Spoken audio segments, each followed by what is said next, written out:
भाग दौड़ भरी ज़िंदगी में प्रैक्टिकली कैसे हम अपनाएं इस डाइटरी चेंजेस को। मैडम के साथ जो डिस्कशन हो रही है, बहुत इंपॉर्टेंट पॉइंट्स उसमें निकल के आ रहे हैं। लेकिन लाइफ बहुत बिजी है, आप लोग अपने ऑफिस में भी बिजी हैं। सुबह 9 बजे गए, 5 बजे वापस आ रहे हैं।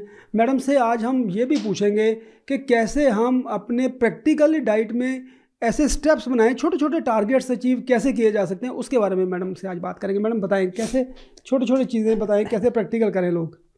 सर, सबसे पहले समझने की ज़रूरत ये है कि सोरियासिस मैनेजमेंट जो है वो एक स्लो प्रोसेस है। It is a marathon, it is not a sprint की चुटकी में करके कुछ हो गया, भाई आपने दवाई खाई, आपकी शुगर नीचे आ गई, अब आप चलो, ऐसा नहीं है।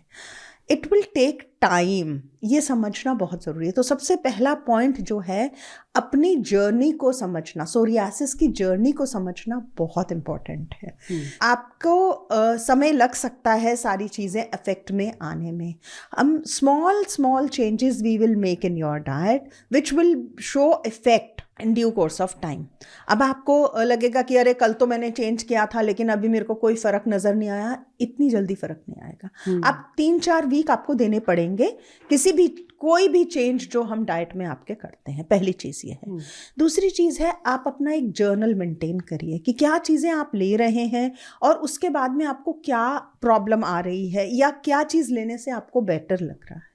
तो वो जर्नलिंग इज़ वेरी इंपॉर्टेंट है, ठीक है। उसके बाद में कुछ रियलिस्टिक गोल्स बनाने ज़रूरी हैं। जब आप समझ जाएंगे कि मैं एकदम से सारी चीज़ें अचीव नहीं कर सकता हूँ, तो आप रियलिस्टिक गोल्स बनाएंगे कि अच्छा, आज मैंने ये चेंज किया अपनी डाइट में, या आज मुझे ये डाइटिशियन ने सजेस्ट किया है, तो मेरे को कितने दिन लगे हैं इस चीज़ को फ़र्क आने में, 3 हफ्ते 4 हफ्ते, उसका आपको गोल बनाना। मैं 4 हफ्ते के बाद में देखता हूँ कि इसका क्या फ़र्क है। तो ये रियलिस्टिक गोल्स हैं, ये आपको बनाने ज़रूरी हैं। और एक बहुत इंपॉर्टेंट चीज़ ये है कि आपको सपोर्ट लेना ज़रूरी है। आप अपने डॉक्टर से, अपनी डाइटिशियन से और लोग जो कि बीमारी से जूझ रहे हैं, उनके साथ में एक ग्रुप बना के, उनके साथ में मिल के आप बात करें, उनसे आप उनकी जर्नी के बारे में जानें, तो आप समझ सकेंगे कि आपकी जर्नी कैसी रहेगी। तो ये 3-4 चीज़ें अगर ध्यान रखेंगे तो आपके लिए आसान हो जाएगा इस जर्नी को तय करना।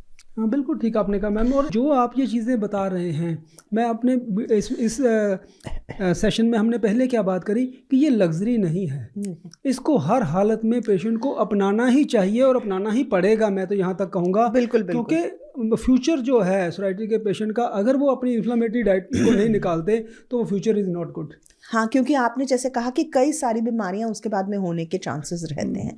तो अगर पहले से ही हम अवॉइड नहीं करते हैं चीज़ों को, हम प्रिकॉशन नहीं लेते हैं, तो फिर फर्दर जाके उसका बड़ा रूप हो जाता है। तो that is very important. That's good. और आपने जो हमने इतनी डिस्कशन की आज, आपको क्या लगता है कि डाइट का ही सारा रोल है सोराइसिस की जर्नी में, या कितना रोल है इसके अंदर?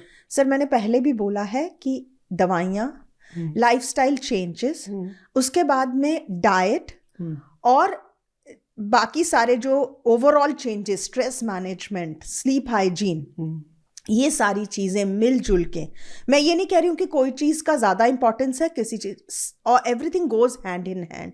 अगर आप ये सारी चीज़ें एक साथ करते हैं तो मैक्सिमम इफेक्ट मिलता है। सिर्फ दवाइयों से कोई जादू मंतर नहीं होने वाला, या सिर्फ डाइट से कोई जादू मंतर होने वाला नहीं है। अब कई लोग जो हैं वो क्या सोचते हैं कि मैंने अपने डाइट में चेंजेस कर लिए हैं, अब मुझे जो है मेरी वो ठीक हो जाएगी। मैं हल्दी खा रहा हूँ 3 ग्राम, सर ने बोला था, मैं तो दूध में डाल के रोज़ हल्दी खा रहा हूँ, अब कुछ नहीं होगा। लेकिन उधर से अगर आपने बर्गर खा लिए, प्रोसेस्ड फूड्स खा लिए, पैकेज चिप्स खा लिए, तो वो तो एक नेगेटिव इफेक्ट आपका आने ही वाला है ना। तो ये चीज़ें ध्यान रखने की ज़रूरत है कि आप सिर्फ दवाई नहीं खाएं, आप सिर्फ डाइट में चेंजेस नहीं करें, पर इन चीज़ों को भी ध्यान रखें कि कोई ऐसे ट्रिगर पॉइंट ना हो। क्योंकि वो इसलिए भी ज़रूरी है क्योंकि आप समझें कि सोराइसिस में क्या हो रहा है कि हम एक इनक्योरेबल डिजीज़ से फाइट करने की बात कर रहे हैं। और इनक्योरेबल डिजीज़ अगर है, तो अगर हमने ब्लड को प्योरीफाई कर दिया विद हर्ब्स, हाँ जी, तो अब हमने क्या किया, आपकी बॉडी के अंदर जितनी भी इन्फ्लेमेशन थी उसको हर्ब्स के साथ हमने उसको क्लियर कर दिया। लेकिन अब अगर आप उसके ट्रिगर्स को ऑफ नहीं करोगे और आप दोबारा से वही टॉक्सिन्स ले रहे हो, अल्कोहल कंज्यूम कर रहे हो, या आप प्रोसेस्ड फूड्स कंज्यूम कर रहे हो, रेड मीट्स कंज्यूम कर रहे हो, तो वो फिर वापस भर जाएगा टॉक्सिन्स। पेशेंट्स आते हैं, डॉक्टर साहब ऐसा हो गया है, मैंने 22 डॉक्टर बदल लिए, मैंने 40 डॉक्टर बदल लिए, लेकिन जो समझने वाली बात थी वो थी ट्रिगर को ऑफ करना। वो तो एक बार भी आपने नहीं समझा आज तक कि वो ट्रिगर को भी तो ऑफ करना था मेरे को, और वो ट्रिगर्स ऑन है। ब्लड प्योरीफाई डॉक्टर की कमी नहीं है, पेशेंट की भी कमी है, वो समझ ही नहीं पा रहा। और कई बार पेशेंट को कह देता हूँ कि देखिए सोराइसिस भगवान ने आपको इसलिए दिया है, जो छोटा सा आपका भी निशान शुरू हुआ है, भगवान आपको समझाना चाहते हैं कि अगर आपने चेंजेस अपनी लाइफस्टाइल में, रहन सहन में नहीं किए तो भगवान आपको बड़े रोग देंगे। बिल्कुल ठीक है, ये छोटा रोग आपको दिया है सिर्फ समझाने के लिए, एक वार्निंग साइन भगवान ने दिया है। तो यहीं पर ही जो मैडम ने डाइटरी चेंजेस बताए हैं, लाइफस्टाइल चेंजेस बताए हैं, क्योंकि देखिए इनकी बात मानना क्यों ज़रूरी है कि इन्होंने सीवियर केसेस के ऊपर, जो एडमिट केसेस थे हॉस्पिटल्स में, गंगाराम हॉस्पिटल से लेकर BL कपूर हॉस्पिटल, बड़े बड़े हॉस्पिटल में इनकी 30 सालों का एक्सपीरियंस है एडमिट सोराइसिस के सीवियर केसेस को ठीक करने का। तो वहाँ पर जाके इन्होंने जो एक्सपीरियंस के साथ जो लर्न किया है उसको अपनाना हमारे सब लोगों को, हमारे सारे पेशेंट्स के लिए बहुत